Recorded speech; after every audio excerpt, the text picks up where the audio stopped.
بسم اللہ الرحمن الرحیم۔ السلام علیکم پیارے دوستو، آپ کی خدمت میں حاضر ہے فروخ حبیب اور آپ دیکھ رہے ہیں خان اسلامک اسٹوڈیو 786۔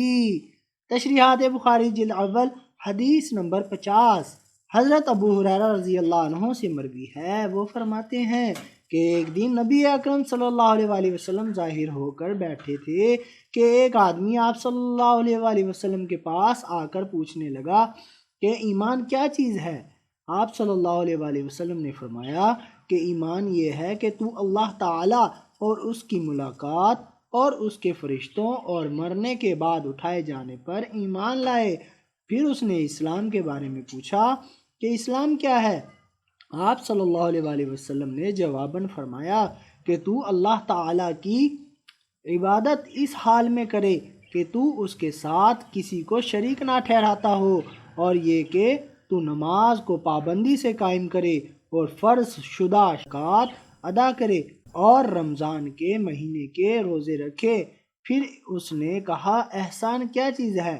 آپ صلی اللہ علیہ وآلہ وسلم نے فرمایا کہ تو اللہ تعالیٰ کی عبادت اس طرح کرے کہ تو اسے دیکھ رہا ہے، اگر تو اسے نہیں دیکھ رہا تو وہ تجھے دیکھ رہا ہے۔ پھر پوچھا قیامت کب آئے گی؟ فرمایا جس شخص سے قیامت کے متعلق پوچھا گیا ہے وہ پوچھنے والے سے زیادہ جاننے والا نہیں ہے، مطلب اللہ کو علم ہے، البتہ ابھی تمہیں اس کی کچھ نشانیاں بتاؤں گا۔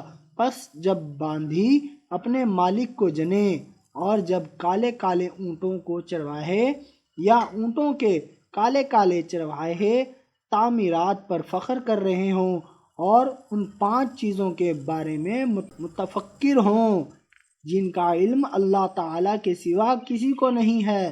پھر آپ صلی اللہ علیہ وآلہ وسلم نے ان اللہ عندہ علم الساعۃ، بے شک اللہ کو قیامت کا علم ہے، آیت کو تلاوت فرمایا۔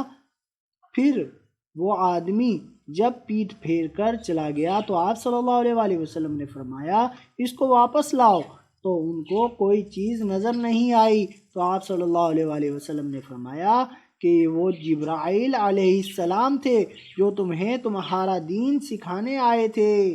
پیارے دوستوں، مزید اس طرح کی انفارمیشن کے لیے چینل کو سبسکرائب ضرور کریں اور بیل آئیکن بھی دبا دیں تاکہ ہمارا رابطہ بنے رہے۔ ویڈیوز کو لائک اور شیئر بھی کریں۔ اللہ آپ سب کو خوش رکھے، آمین۔ جزاک اللہ، اللہ کمی پیشی معاف فرمائے، آمین۔